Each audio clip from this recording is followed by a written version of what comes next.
Welcome to yet another edition of the Stats and Stacks podcast. Where today we're going over UFC Abu Dhabi Sandhagen versus Nurmagomedov. Sorry. First things first, make sure you smash that subscribe, give a follow over on Twitter, over on Instagram, over on TikTok, wherever there's social media. There's a Stats and Stacks podcast, and that was not a good thing last week because we got absolutely killed. Like we got demolished. I think we had one total hit.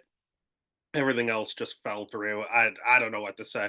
We knew going into it that I'm not making excuses by any means, but I knew the time zone might affect people, and there were just so many people that just looked lethargic out there fighting at 3, 4 a.m. in the morning. I think it was a mistake. The media told Dana it was a mistake and grilled him at the press conference. He's not taking any blame for it, saying everyone needs to fight harder. Dude, it was 3 in the morning. It just you could tell. It just was not the card to bet on. It was a total stay away card. Excuse me, should have done it. But hey, it is what it is. You dust yourself off and you go to the next week. This week's not much easier. Not a lot of like locks, not a lot of people I love. This is a good card to go dog hunting, in all honesty. There's 13 fights here. They're also flying across the world. They're in Abu Dhabi this time. At least they're gonna start the card early. So at least there's that. It's going to be like a 3 p.m. card or something like that. So make sure you're cognizant of that. But otherwise, it is a good card, especially being a free ESPN card. It's a very, very good card. The Abu Dhabi cards usually are.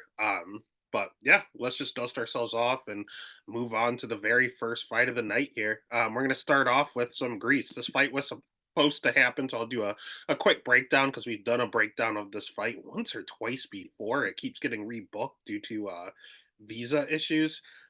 So we have Cedric Dumas at minus 220 going up against Dennis Talulian at plus 180. Over under set at 1.5. Over 1.5 minus 180. Under 1.5 at plus 140. Let's start with Cedric. So let's start with Cedric Dumas. He sucks. He's not a very good fighter, in all honesty. He's 28 years old. He's going to have a 2 inch reach advantage. That's super. That's super nice. His striking's not that good. It's pretty overrated. His wrestling's not good at all. He kept getting taken down by Josh Frem. That's not a good look. His jiu-jitsu, he shows a few submission wins on his record and even the guillotine on Contender Series. He does have those long, lanky arms where he can snatch up your neck. But otherwise, he's not a jiu-jitsu threat, and we saw that really, really, really shine through when the Cody Brundage fight. He was talking to his coaches, trying to figure out what to do next during the grappling transitions. So he's not a good grappler. He's not that good of a striker. He hits decently hard, and he can try to catch you in a guillotine. That's basically about it. He's extremely low volume, and with the low volume, it makes him very hittable on the feet. His cardio's okay. He doesn't usually gas out. He gassed out in the Frem fight, but outside of that, the other fights, the Abu Azatar fight, the Roselton one ended before it even started. The Cody Brundage fight, both those fights, his cardio was just fine. So I'll lean with the cardio being okay. It's probably the best part of his game, to be honest with you, is his cardio. On the other side, we have someone where that's the worst part of their game, and Dennis Talulian. Dennis Talulian is 36 years old, and with it being in Abu Dhabi, you have a lot of these like white Muslims over from Russia that are going to be the crowd favorites. I don't think Talulian's Muslim at all, but you know he's probably is going to be the crowd favorite here and have the crowd advantage. He has really good striking. It's actually deceptively good. You look at his record and think he's just a bum at 11-9. He's not. He's fought a very hard level of competition in general, but he's fought a super hard level of competition in the UFC. He's 3-1 in the UFC, but he fought Christian Leroy Duncan. He fought Gregory Rodriguez. He fought Jung Young Park, and he fought Ali Skab Kriziev. Those aren't easy wins. You gave him a bum and Jamie Pickett, and he went out there and finished them in round two and did what he was supposed to do. So again, he's a good striker. He has pretty decent power. All his losses are the top 10, top 15 guys in the weight class. His jiu-jitsu is not great. It's pretty bad, actually. He himself is pretty hittable. He has 73% takedown defense, so it's not easy to get him down, which is good for him having such a bad ground game. But his cardio sucks. And again, Dumas is probably the best part of his game is his cardio. So Talulian most likely wins round one. Round two is a crapshoot, and then round three probably goes to Dumas. If it hits there, Talulian could potentially knock him out early. And this is going to Talulian's is the better striker in an all striking affair. So that's the way I'm going to lean at plus 180. That makes zero sense. This line is off. You never trust Cedric Dumas chalk. It's never worked. It will never work. So I'm going to bet Dennis Tulian, and I'm going to pick Dennis Tulian at plus 180. Sorry, pick Dennis Tulian and bet him at plus 180. Good odds. Next fight of the night, we have his protege, Jay Herbert, at minus 155, going up against Ronaldo Bedoya at plus 130. Over under set at 2.5. Over 2.5 minus 180, under 2.5 at plus 140. Let's start with Jai Herbert, considering we just watched him fight a week ago, because he is the Aldi version or Walmart version, whatever you want to say. He's the off brand Leon Edwards. He's 36 years old, so he's not young. He has a 2-inch reach advantage in this matchup, which is nice. And he has pretty clean, crisp striking, just like Leon strikes, just like him, trains with him. It's his main training partner. However, he doesn't have good takedown defense like Leon. 57% takedown defense. That's not a good number. His jujitsu is okay. He's safe on the ground, but he's not dangerous. You're not scared of him down there. His volume, just like Leon, is extremely low. He has good cardio, but his chin's god awful. Like when you look at his record, I mean, knockout. He got clubbed and sucked against Moicano. Ilya Taporia up a weight class, knocked him out. So I mean, he's always getting chin checked, and he was getting chin checked in his other fights. Even his loss before, he had one loss coming into the UFC to Reese McKee, who's in the UFC now, ironically enough, was also by knockout. And Reese doesn't hit that hard, so to get knocked out in 2 minutes, it's not a good look. His chin is terrible. He will mix in takedowns from time to time, or at least attempt to. He's not a good wrestler, but he'll try to mix it in. But he will clinch a lot. And I hate that. Honestly, he doesn't do anything with the clinch. He's not a good wrestler. So he just has minutes waste away. Very low volume, very good striker, very low volume, and then he'll just try to take you down or just clinch you and hold you there for control time. On the other side, we have the complete opposite in Bedoya. Bedoya is someone I like, but he just can't get a win to save his life. He's not that bad of a fighter.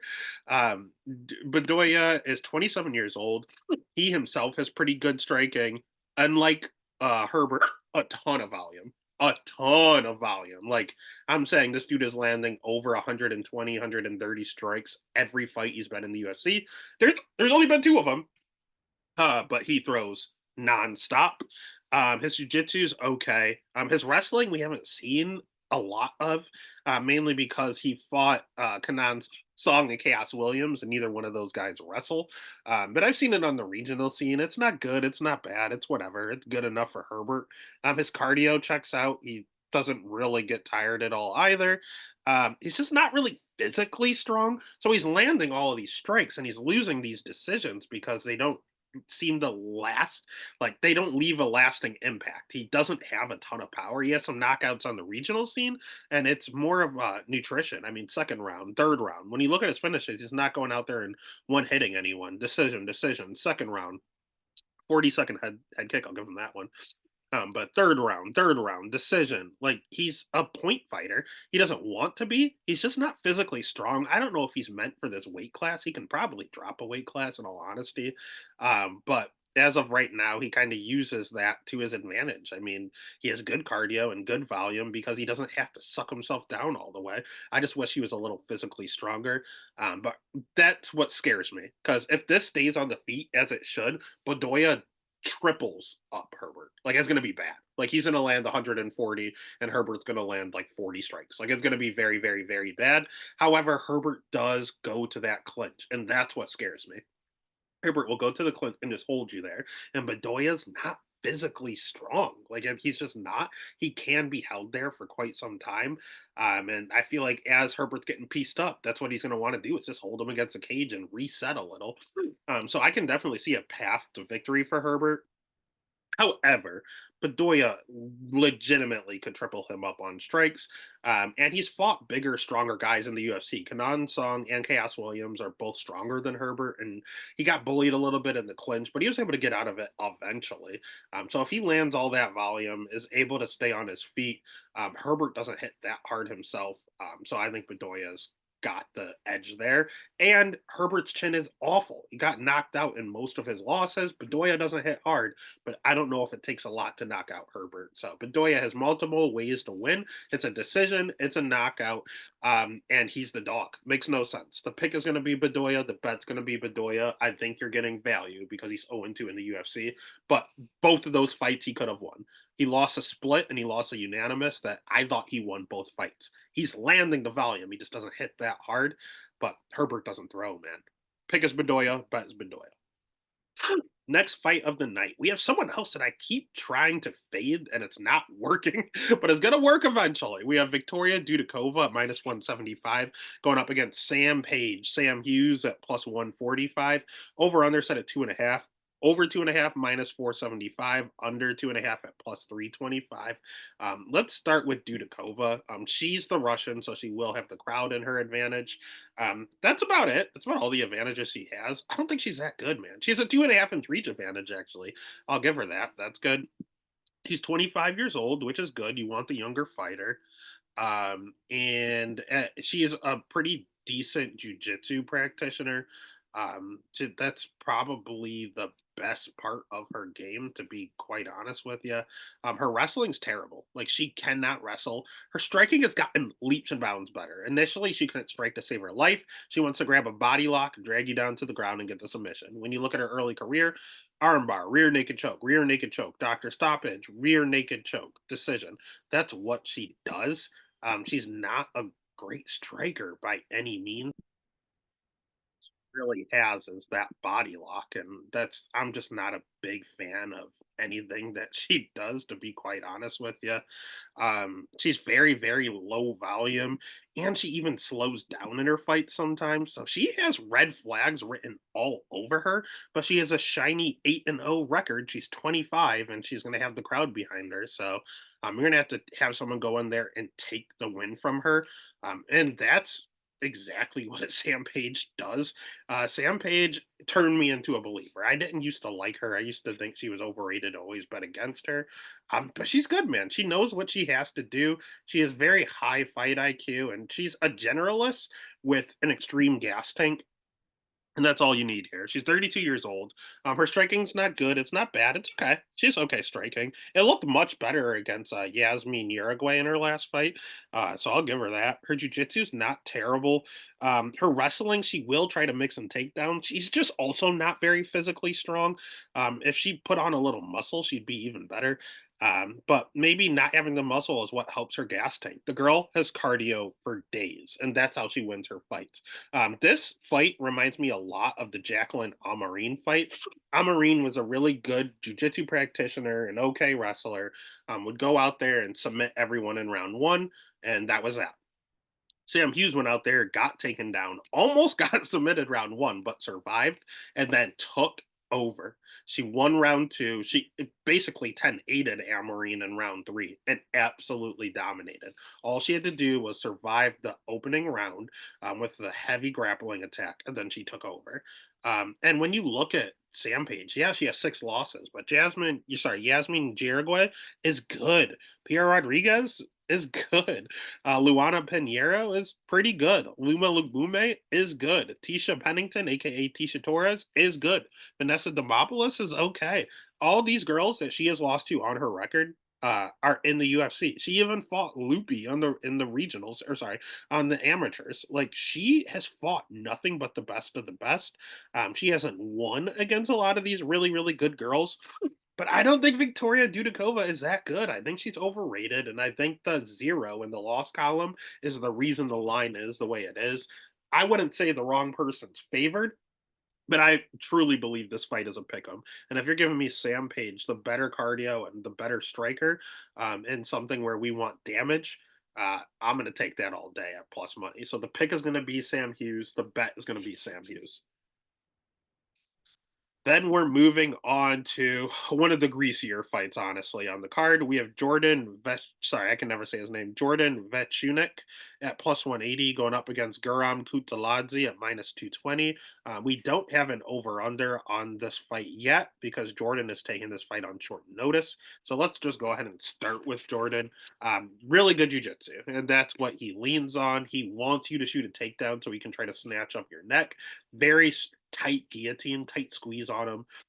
Good rear naked chokes, Kimuras, all of his wins. I mean, submission, submission, submission, submission. Actually, his last 4 fights in a row are all wins by submission. He has that loss in the middle to Paul Hughes, and then before that, submission, and then a bunch of split decisions. Now, the Morgan Charrier split decision looks good.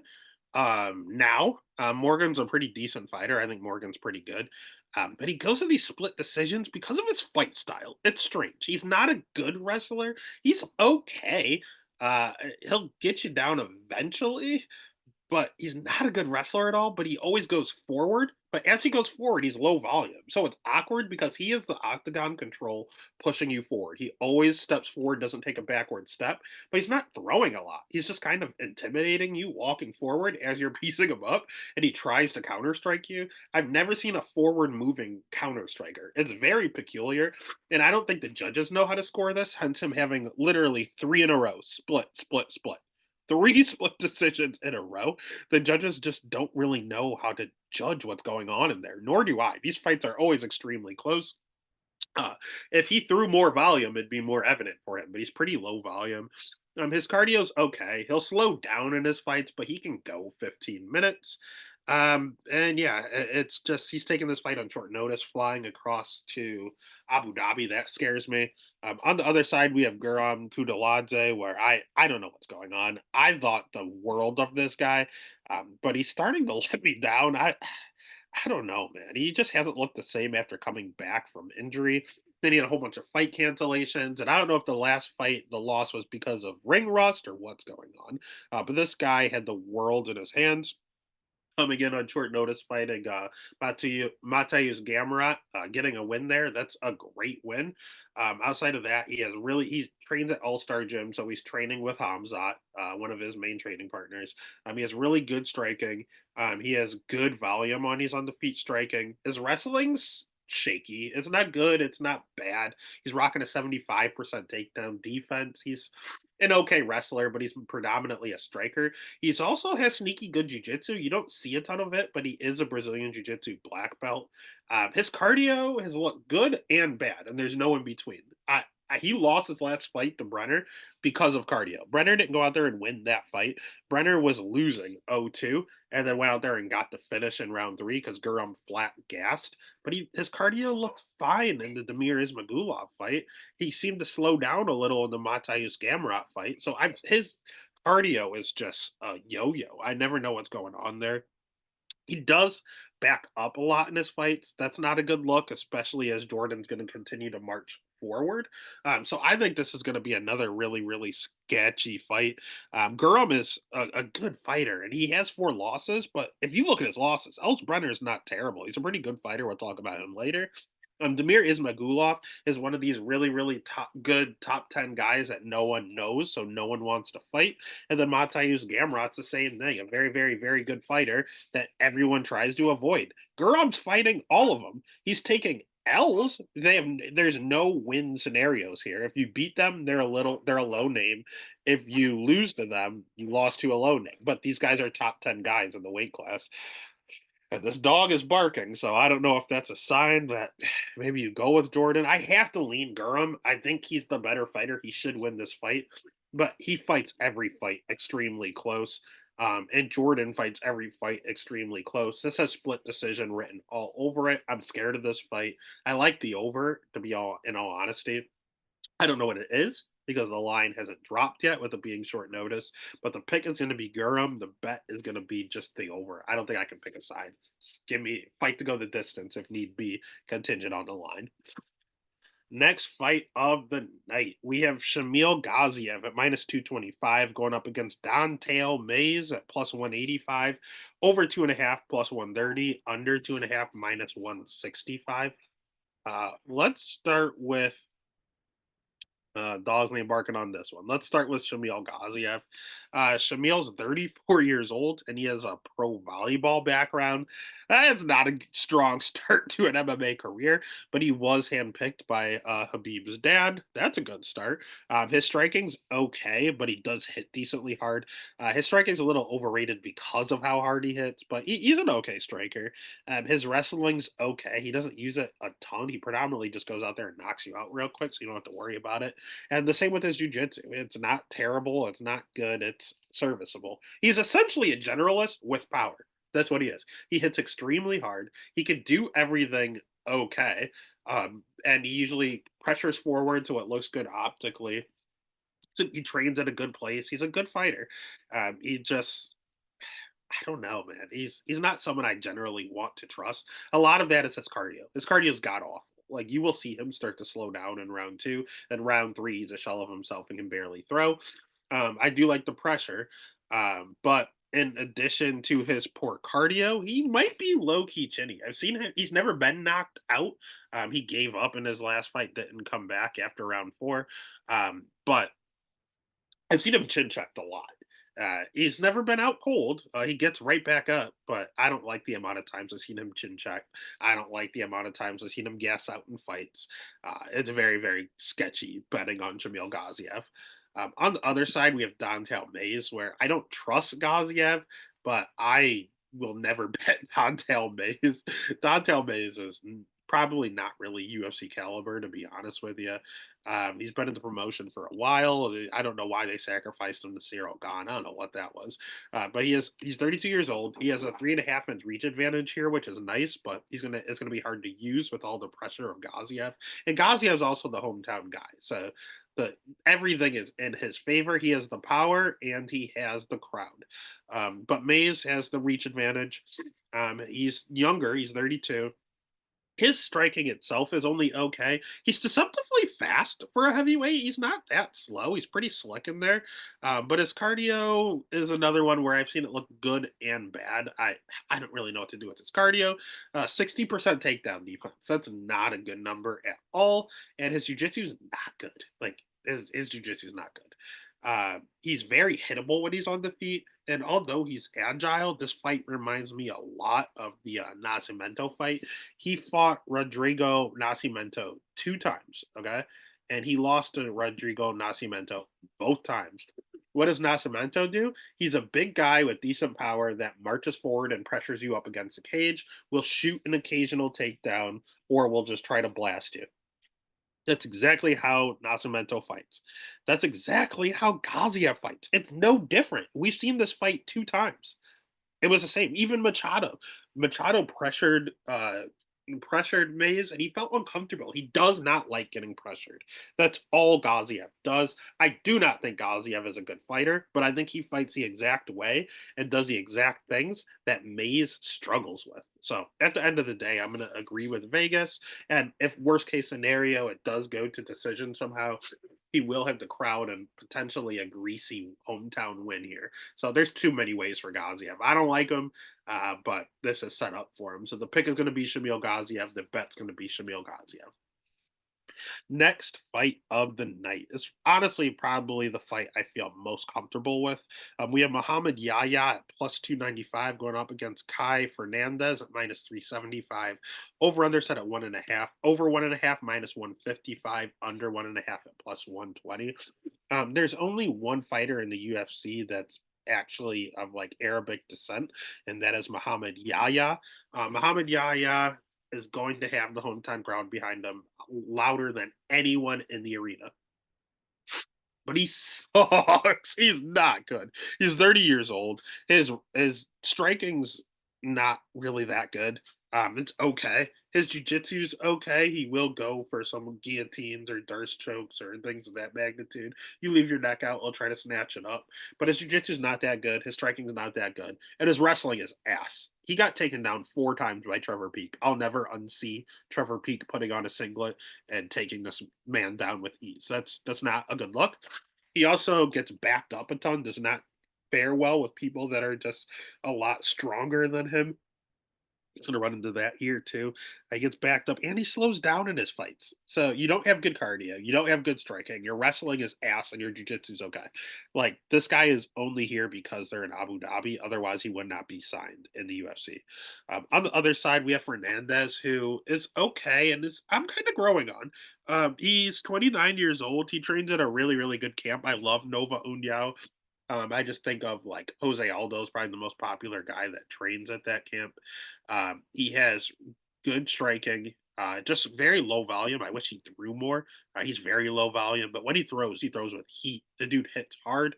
He has really good jujitsu, and his wrestling's okay. It's not good. It's not bad. It's okay wrestling. But a very active guard if you do get him down to the ground. He loves to kick and counter. That's the thing. If he's going forward, he's kicking it. If you are pressuring him, he's doing nothing but counter. And a lot of these counter strikers have low volume. That's why his volume is so low because he depends on the counter so much. But if he does counter you, you go out a lot. I mean, he has 8 career wins. How many of them are by finish? We have a knockout, decision, knockout, armbar, decision, knockout, armbar. So he has 8 wins, and 6 of them are by finish, 4 by knockout, 2 by submission, and then he has 2 decisions there. So yeah, the dude's a finisher. The dude's not bad. He just needs to fucking throw more. It's so low volume. But yeah, so bad it doesn't matter. The pick is going to be Fernandez. The bet is going to be Fernandez. Next fight of the night. Just take the under on this one. God bless picking a side. We have Alonzo Menafield at plus 170 going against Azamat Mirzakhanov at minus 205. Over under set at 1.5. Over 1.5 minus 190. Under 1.5 at plus 145. Let's start with Alonzo Menafield. Alonzo Menafield is 36 years old. Shocked me that he has a 5-inch reach advantage in this matchup. That's kind of strange. And he carries a ton of power. The dude hits hard. I mean, just look at the dude. One of the hardest hitters in the division. His striking's not that great. He really just relies on his power, but when he hits you, he hits you. So striking's okay. Ton of power. Jiu-jitsu, he knows what's going on down there, but he'd prefer not to go down there. And his wrestling, it's okay. It's a 75% takedown defense, so he's not easy to get down to the ground. When he does get down to the ground, he has a pretty decent get up game. We saw like people like Jimmy Crute struggle to hold him down because he's so strong. He just gets up because he's so physically strong. Problem with all of that is that he has no chin. He can dish it out. If he taps you, you go out. But if you lay a finger on him, his chin is bad, man. We saw OSP knock him out. We saw Devin Clark rock him. That's not good. We saw Carlos Olberg knock him out in 12 seconds. That's not good. Yeah, man. Almost all of his losses are by knockout, or 2 by knockout, 2 by decision, and he got cracked in one of those. So yeah, his chin's questionable and his cardio's god awful. All that muscle, you have to sacrifice something with all that power, and it's his cardio. Now, the last few fights, he's been just counter striking, and that's how he's been continually going. In the Jimmy Crute fights, the second one he just counter struck the whole time. And the Dustin Jacoby fight, he just counter struck the whole time. I don't know if that's because he's training with Pat Barry now or not, and the whole style changed. He used to be a berserker and charge at you and try to put you out. He did that in his last fight, and he got knocked out in 12 seconds. So I think we're going to get the counter striker again, and I don't think that's a good idea against Azamat. Azamat, someone I also want to fade. I don't think he's great. But he's deceptively fast for a light heavyweight. He's 35 years old. He's Russian, so he'll have the crowd behind him. And he's good everywhere. He's a good striker. He's an okay wrestler. He's an okay jiu-jitsu practitioner. He himself, ton of power. All of his wins basically are by knockout. I know that he has a decision over Dustin Jacoby his last fight, but he dropped him twice. Um, yeah, man. Knockout Devin Clark. Knockout Tafan. Knockout in the contender series. Decision before that. Knockout. Arm triangle. Nice. Knockout. Decision. Knockout. Like, knockout. 10-second knockouts. Like, this guy hits hard, man. But just like Alonzo, comes with the price. His cardio, not good. He does slow down in all of his fights. But again, if Alonso's going to sit back and try to counter strike with him, especially being gun shy after being knocked out 12 seconds his last fight, Asmat is fast. He's very fast. He's very hard to counter because he's so quick in there at that weight class. He just darts in and out, kind of like karate style. And I think he's going to catch Menafield. I think he's going to put him out. And if he darts in and he gets caught by Menafield, I think he gets put out. So I'm going to pick Azamat. He should dart in and catch him. But in the off chance Alonso times it and cracks him, I'm betting the under, baby. The under 1.5 is plus money. Screw it. Play it safe. I'm going to bet the under 2.5 alt line. Get some extra juice on there. Eat the chalk. Parlay it up. This thing ain't going the distance. So the pick is going to be Azamat, but the bet's going to be the under 2.5. Easy money. Next fight of the night is probably, honestly, it might be the best fight of the night. We have Joel Alvarez at minus 190 going up against Elves Brenner at plus 160. Over under set at 1.5. Over 1.5 minus 180. Under 1.5 at plus 140.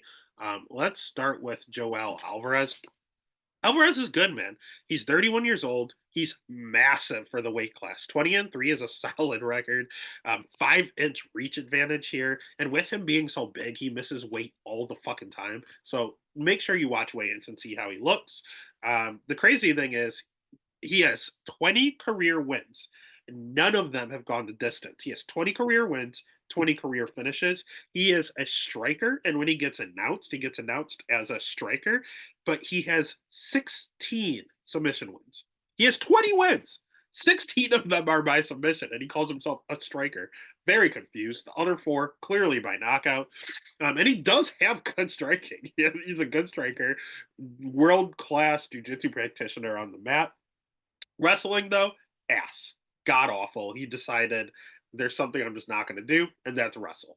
I can't wrestle to save. In fact, offensively or defensively, he's effectively never gotten an offensive takedown in the UFC, and defensively has the literal worst takedown defense I've ever seen in my life.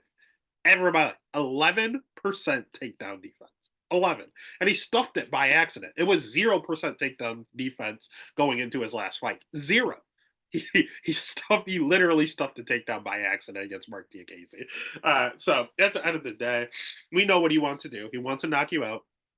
He wants to tap you out. He does not want to go the distance. And part of that is because his cardio is bad. His cardio is not good at all. He has to get that finish, or he is in deep shit round 3. Even round 2, we saw Armin Tsarukyan, who was safe going down there. He didn't care to go down there. So when he went down, he took down him with ease. Clearly, Joel can't stuff a takedown. And he beat the absolute hell out of him. So Alvarez is going to get a lot of finishes in the UFC. But when he fights the higher class, the upper echelon of it, he's going to run into some issues. Els Brenner is not someone I deem as upper echelon of the weight class, but styles make fights, and this is a weird one. Els Brenner is 26 years old, so he's at that age where he's going to get better and better and better each fight. Just now entering his prime. He trains at Shoot to Box, which is a pretty decent gym, and they all fight the same.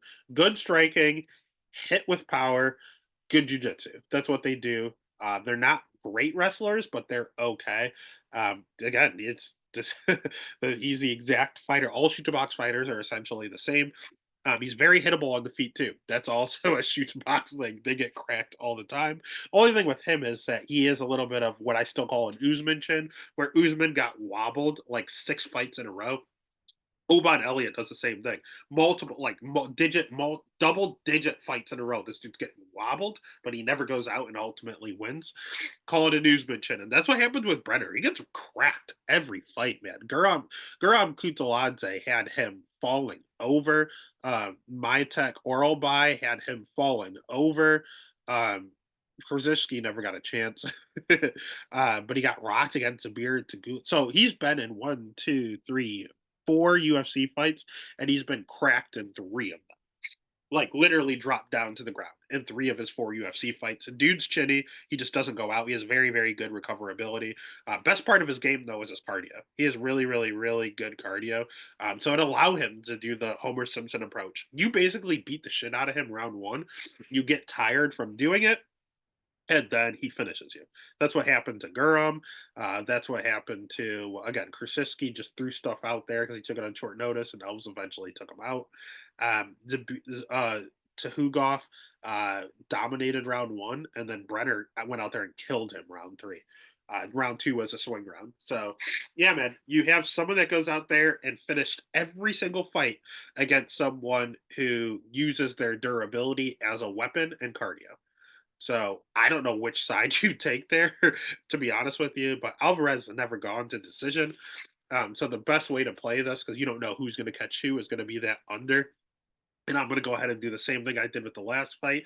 It's plus money to the under 1.5. I'll play it safe. Maybe I'll parlay them together.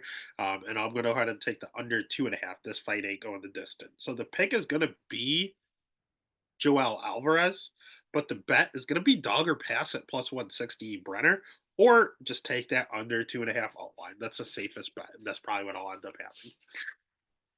Next fight of the night. We have a line flip, ladies and gentlemen. We have Mackenzie Dern, who's now the favorite at minus 130, going up against Lupita Godinez at plus 110. Over under set at 2.5. Over 2.5 minus 240. Under 2.5 plus 180. Let's start with Mackenzie Dern. The line flipped because of her boob job. Everyone loves Mackenzie Dern. Mackenzie Dern is 13-5. She's 31 years old. 2-inch reach advantage in this matchup, which is not common for her. World class jujitsu. Like, we talk about Verna on the ground. This girl might be better than even Verna. Great jujitsu, world class, like the definition of world class jujitsu. That's it. Wrestling, ass. Striking, bad. Durability, not that great. She keeps getting cracked. She's very hittable on the feet. 28% takedown defense is not good. Mackenzie Dern is not a good fighter. She's a jiu-jitsu girl that is fighting MMA. Her striking has gotten better. I'll give her that. She does pressure forward and she does have good cardio. So she has good qualities to her. It's just, what are you going to do with all that cardio if you can't hit the person in front of you? What are you going to do with all that cardio if you can't take down the person in front of you with all that jujitsu? What are you going to do with all that jujitsu if you can't take the person down? So she's getting weird things. She's a lot of clubbing subs, like she's getting clubbed down to the ground. Girls follow her down there and then she subs them. Or you look at the Tisha Torres fight where she literally didn't get a takedown. She ultimately got behind her, threw on a body triangle standing up, and just climbed her like a tree and stayed there the whole time. Like, she finds ways to win. But she's not that good of a fighter, and people think she's hot. People better. I think the wrong person is favorite. I think Vegas had it right. Loopy on the other end is 30 years old. Her striking's okay. It's not bad by any means. It's getting better. It's good striking. Her wrestling is very good. She will definitely have a wrestling edge here, and her sister is actually in the Olympics right now, wrestling for Mexico. And her jiu-jitsu is okay. She gets a little sloppy at times, but her jiu-jitsu is pretty good. Her cardio, she slows down in her fights, but she can go a hard 15 minutes.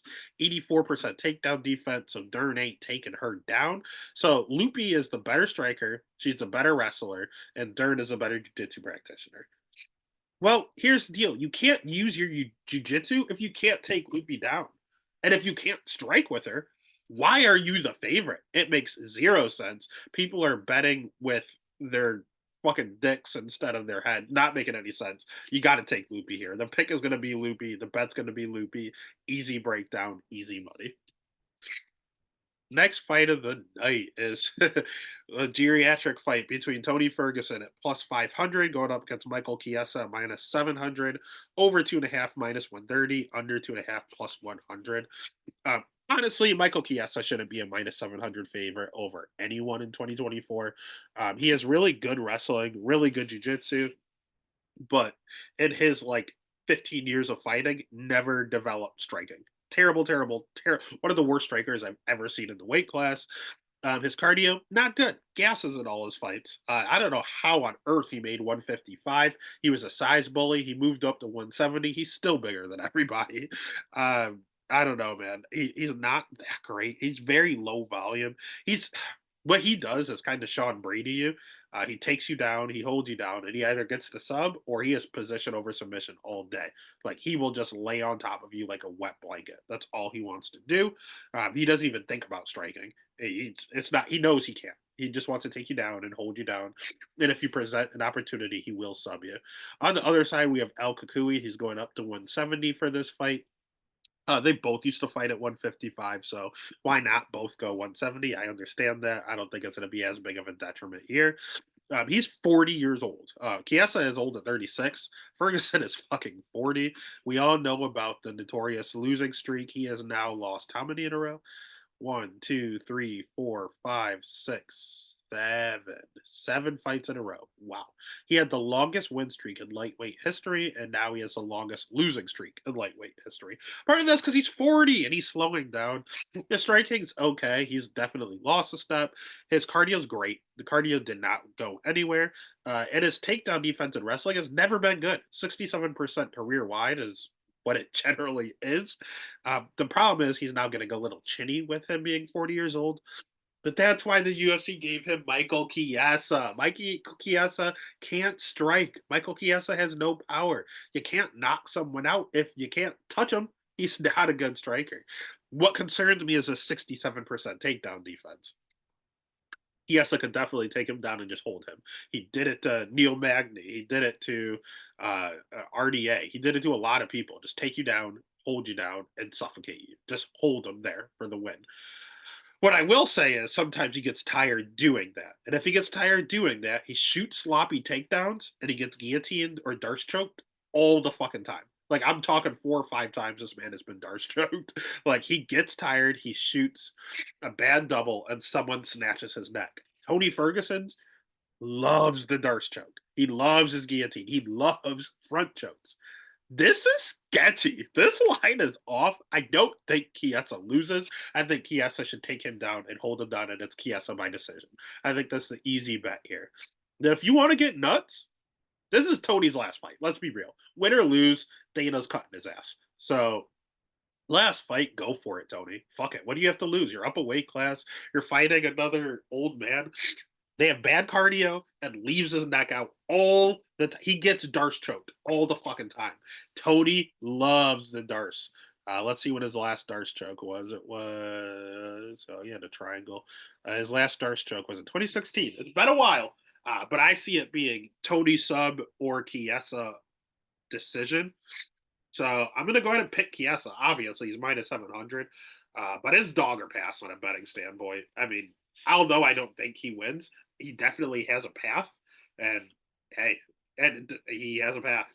You got to take the plus 500.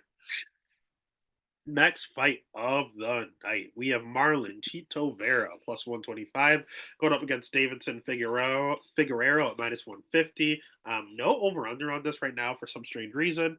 Let's start with Davison Figueroa, former champ, 36 years old, not great. I wish he would have went to 135 earlier because he was a champ at 125. And he was massive. He was killing himself to make the weight class. Finally decided to go up to 135 as a last hurrah. And he won 2 in a row. He beat Rob Font, who's a top 10 guy. Then he beat Cody Garbrandt, who's a former champion at 135. So good on him. He has good striking. He has good jiu-jitsu. He has good wrestling. He has a good fight IQ. I like everything about him except for his cardio's okay. Except for two things. He's lower volume. He's kind of small for the weight class to an extent, depending on who he's fighting. Uh, yeah, I just don't like his volume at all. I don't. It's shockingly low. I think he averages 3 significant strikes per minute. That's not a good number at 135. On the other side, we have Marlon Chito Vera, who I think is overrated. I don't think he's that good. People love Chito. I have nothing against Chito. Uh, he's the slowest starter I've ever seen. He might be the slowest starter in UFC history. The man has never won a round one. He's 31 years old, 2.5 inch reach advantage. He has good striking, but it takes him a long time to find his range. He has good jujitsu, but is a god awful wrestler, so he doesn't get to use it. 70% takedown defense. It's actually gotten a little better, but he's still. I mean, Corey Sandhagen looked like Corey Sandhagen tore a ligament in his arm, and was or no, that was against Rob Font. But still, Corey Sandhagen looked like Habib Nurmagomedov against him. Who else took him down easily? Dominic Cruz was old and was able to take him down multiple times. Frankie Yeager was old, took him down multiple times. I don't know, man. I just don't think Cheeto's that good, and his little run is not that great. Sean O'Malley hurt his ankle, and we all know that's why he lost the fight. Jose Aldo beat him. Then he went on that run, beating Davy Grant, who's like 37, Frankie Edgar's 40, Rob Font is the chittiest fighter in the world, Dominic Cruz is 40. Like he was just on an old man tour. That's what he was doing. Ran into Pedro Munoz, who's also old. He's like 38, and it was a very, very, very close fight. And that Corey Sandhagen Reed split, it was not a split. It was not even competitive. The judges deserve to never judge a fight after that. Marlon is such a slow starter. He's built for 5 rounds. Pedro Munoz's fight was really close because it was 3 rounds. Sean just beat the shit out of him. Corey Sandhagen dominated, but that was 5 rounds. Dominic Cruz was dominating before he got caught in round 4. That's a 3 round fight. Dom wins. Rob Font, 5 rounds. That's what he's built for. Frankie Edgar, he just caught him with a front kick. So at the end of the day, he's a 5 round fighter. This is a 3 round fight. He's going to give up round 1, always does. And then we just need a former champ to win one other round. I think he can. I think he will. The pick is going to be Davison Figueroa. The bet's going to be Davison Figueroa. But he is 36. So here we go with Cheeto fighting another old man. He loves him. He's got it tight. Then that takes us to the co-main event of the evening. We have Shara Magomedov at minus 240 going up against Michael Olean-Jacek at plus 195. Over 1.5 minus 140. Under 1.5 at plus 110. Let's start with Shara. Shara is another one I don't really believe in. I don't think he's good, but I do think he's a good striker, and that's it. He's 30. He will clearly have the crowd behind him. He has great striking. His wrestling is not good. His jujitsu's awful. But he does throw a ton of volume and he has good cardio. You can back him up, but he doesn't care because he wants to be a kick heavy approach anyway. So the reason I'm going to go ahead and take Shara here is because all he can do is strike. That's all he can do. But he has good cardio. He hits decently hard. On the other side, we have Michael Olean-Jacek, who is also a striker. He has the build of a wrestler, but he strikes. Period. He's 29 years old. The striking's okay, and he has pretty decent power himself, and he has pressure like I've never seen before. I've never seen him take a step backwards. All he does is march forward, but it doesn't work all the time. We saw that he's starting to get a little chinny. Uh, Kevin Holland submitted him, so that one doesn't count. But Michel Pereira clubbing something him with the pressure. People are figuring out how to deal with this pressure. Chidi Njokuani beat the hell out of him before gassing out, and then eventually he got the win. Kaio just took him down easily. The Cody Brundage, that's not a good win. Sam Alvey, that's not a good win. Dustin Jacoby just literally jabbed him to death. Like he just absolutely killed him as he's marching forward. So at the Modestas Bukakis, like he doesn't have good wins in the UFC. His best wins are literally when you look at his wins, Antigulov, trash and cut. Modestas, trash. Shamil, trash and cut. Sam Alvey, trash and cut. Cody Brundage, trash and cut. And Chidi Njokuani, who's probably his best win. That's not a good list. Now he's lost to good people: Kyle, Kevin, Michelle, Dustin, Jimmy Crew, OSP. Like all these guys are good. I'll give them that. But like, I don't know, man. How does he win this fight? He pressures you, and he's not a good jiu-jitsu practitioner at all. At all. Not a good wrestler at all. He throws a ton of volume, which is nice, but this is a striker's fight, and one guy is a clear better striker, and one guy also has the crowd and the judges behind him, and he can also clip him because he's never been knocked out. He's 13-0. Michael has been getting clubbed in his last 3 fights. He's been, or not Kevin Holland. So the 3 fights before Kevin Holland, he got dropped in all of them. So that's not a good look. The pick is going to be Shara. The bet's going to be Shara. It's short notice. They're trying to set him up. And that takes us to the main event of the evening. If you haven't already, make sure you smash the like button, give a subscribe, give a follow over on Twitter, Instagram, TikTok, wherever there's social media. There's the Stats and Stacks podcast. We have Corey Sandhagen at plus 245, going up against Umar Nurmagomedov at minus 305. Over under set at 3.5, over 3.5 minus 195, under 3.5 at plus 150. Let's start with the Sandman, Corey Sandhagen. Everyone loves Corey Sandhagen. I love Corey Sandhagen. He's 32 years old. He has good striking. He has good jiu-jitsu. He has a great strength of schedule, world-class IQ, great fight IQ, ton of volume, great cardio. And when you take him down, he has a pretty decent get-up game. but that's his problem. I list all these great things about him. Takedown defense, 64%. That's not good. Although he can get up, I don't like him getting taken down that much. He hasn't even fought the greatest of wrestlers. I mean, Frankie Edgar's a good wrestler, but he KO'd him real fast with that flying knee. Outside of that, I mean, Marlon Moraes, TJ Dillashaw is a pretty good wrestler, but he's coming back after his like 2 year suspension. Song Yadong, I mean, Marlon Vera, where are the wrestlers? Why is he at 64%? Peter Yan, none of these guys are really wrestlers, so 64% is not a good number. But at the end of the day, he does get up well, and he's world class, literally everywhere. He has the IQ, he has the talent, he has the length, he has it all. Corey Sandhagen is a top three fighter in this weight class. On the other side, we might have the number one fighter in the weight class and Umar Nurmagomedov.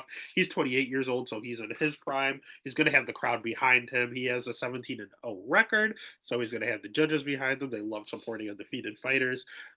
World class wrestling, good striking. That's the difference between him and Islam and Habib. He's a pretty like karate style fluid striker. A lot of kicks, a lot of question mark kicks, quick, snappy. He's a really good striker, and he has the really good wrestling to lean on if he wants to.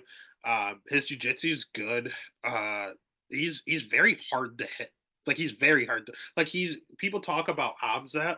This dude is only this dude has been in how many UFC fights? One, two, three, four, five UFC fights, and he's gotten hit like 10 times.